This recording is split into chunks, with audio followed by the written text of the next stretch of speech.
আজকের এই ভিডিওর উদ্দেশ্য শুধুমাত্র একটা, সেটা হলো আপনার কাছ থেকে একটা প্রশ্নের উত্তর চাওয়া। যদি আপনি জানেন তাহলে এই প্রশ্নের উত্তরটা আপনি কমেন্ট বক্সে দিয়ে দিন।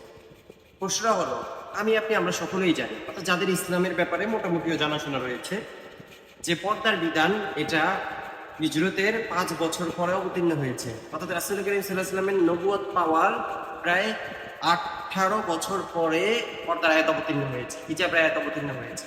এখন আমার প্রশ্ন হলো, রাসূল করিম সাল্লাল্লাহু আলাইহি ওয়াসাল্লামের এই বছরের আগে, অর্থাৎ 18 বছর পরে তো অবতীর্ণ হয়েছে, তার আগ পর্যন্ত এর আগের সময়টা রাসূল করিম সাল্লাল্লাহু আলাইহি ওয়াসাল্লামের স্ত্রীরা পর্দা করতেন কি করতেন না? স্বাভাবিক কথা এটাই যে রাসূল করিম সাল্লাল্লাহু আলাইহি ওয়াসাল্লামের স্ত্রীরা আগে পর্দা করতেন না, কারণ যখন নামাজ ফরজ হয়নি তারা নামাজ আদায় করতেন না, যখন রোজা ফরজ ছিল না তারা সেই নিয়মতান্ত্রিক রোজা পালন করতেন না। যখন ফরজ হয়েছে তারপর থেকেই তারা নিয়মতান্ত্রিক পালন করা শুরু করেছে। হতে পারে কেউ কেউ পালন করছে, সেটা ভিন্ন কথা, কিন্তু স্বাভাবিক কথা এটাই আমরা জানি যে তারা পর্দার বিধান অবতীর্ণ হওয়ার পূর্বে সবাই পর্দা করতেন না।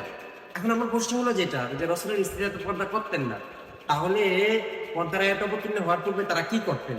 তারা তাদের হাত এটা খোলা রাখতেন, তাদের যে বুকের জায়গা এটা খোলা রাখতেন, তাদের যে চুল এটা খোলা রাখতেন, তাদের দেহের অন্যান্য অঙ্গগুলো তারা খোলা রাখতেন, নাকি তারা এগুলা বন্ধ রাখতেন, শুধু চেহারাটা খোলা রাখতেন, বাকি সব তাদের ঢাকা ছিল, শুধু চেহারা খোলা ছিল?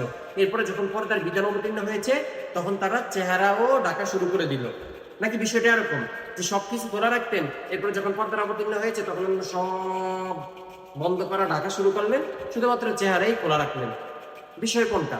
নিশ্চিতভাবে এটা কোনো কল্পনাই করা যায় না যে রাসূলের স্ত্রীরা পর্দার আয়াত অবতীর্ণ হওয়ার পূর্বে তাদের শরীরের অঙ্গ প্রত্যঙ্গ এগুলো খোলা ছিল, পর্দার আয়াত অবতীর্ণ হওয়ার পূর্বে এগুলাকে ডাকা শুরু করেছে। এটা কোনো ক্রমেই কল্পনা করা যায় না।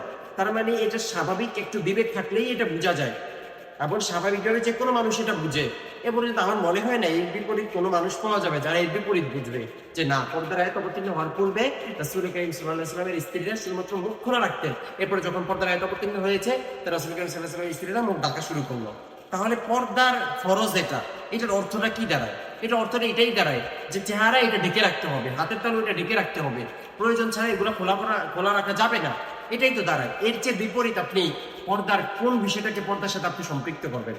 যদি মনে হয় যে চেহারার পর্দা ফরজ না, চেহারা ঢাকা ফরজ না, তাহলে আমার এই প্রশ্নের জবাবটা দেন।